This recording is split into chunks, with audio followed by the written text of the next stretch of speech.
Avoiding toxic people and behaviors. One of the most unfortunate things about modern society is that so many of us grow up in toxic situations that we don't even recognize as toxic.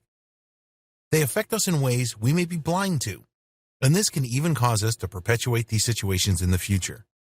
A good example of this is growing up in an abusive home, where the abuse just seems like a normal part of everyday life. But in reality, these behaviors are deeply damaging and invalidating to your sense of self. However, because you don't realize that you are even being abused, you tolerate it. And it is even possible to pick up these behaviors and become toxic to somebody else. Some parents have learned toxic parenting techniques from their own parents and see nothing wrong with them in the slightest. This can just perpetuate the cycle of abuse and undermine the confidence of those you are trying to nurture.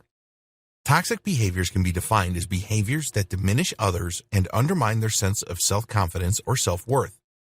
This can include physical, emotional, and verbal abuse, manipulation, and coercion. You may find that you have a friend who is interested in nothing but their own issues and will undermine your problems by saying, "That's okay, this happened to me and it was so much worse." You may find yourself in situations where people who don't show you respect or who criticize and poke fun at you for no good reason. You may find yourself in a relationship with someone who takes far more than they would ever be willing to give.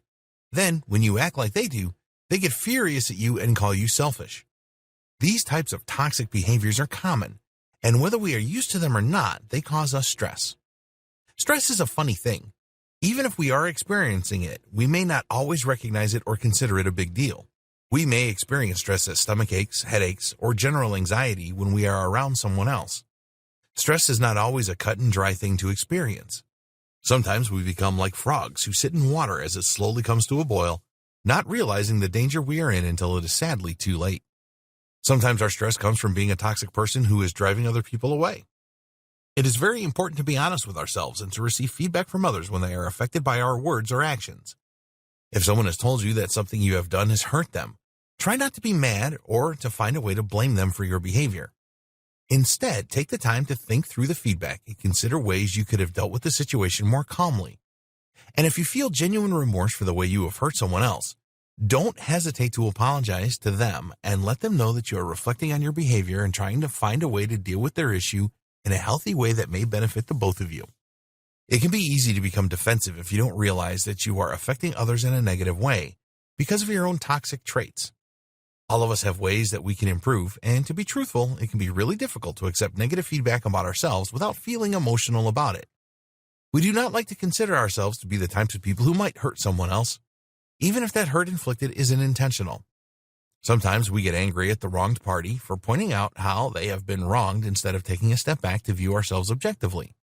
We are so caught up in trying to do the best we can that we feel it is unfair for others to tell us that we have done something incorrectly. If our intention wasn't to hurt someone else, then they must be wrong, right?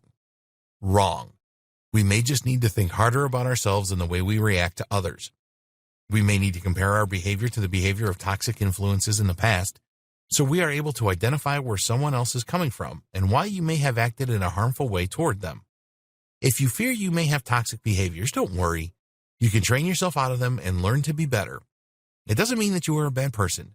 It means that you didn't learn how to have an appropriate reaction to something that maintains the respect and integrity of all parties.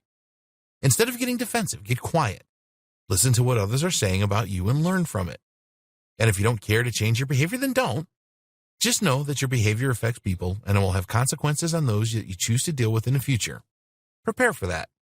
If you find it difficult to remove yourself from situations with toxic people, ask yourself why. Are you the kind of person who has little confidence?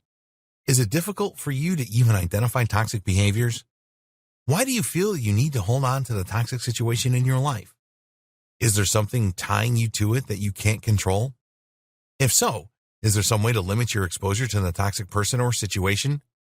You would not believe the weight that comes off of your shoulders from finally freeing yourself from a toxic situation.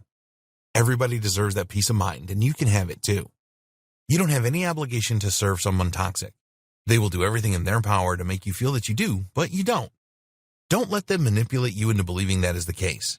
Treat these toxic situations as learning experiences so that you can begin to understand where your boundaries are and what you need to do to enforce them whenever necessary. Do not be afraid to set your boundaries and maintain them. It is one of the most important things you can do to maintain a stress-free life.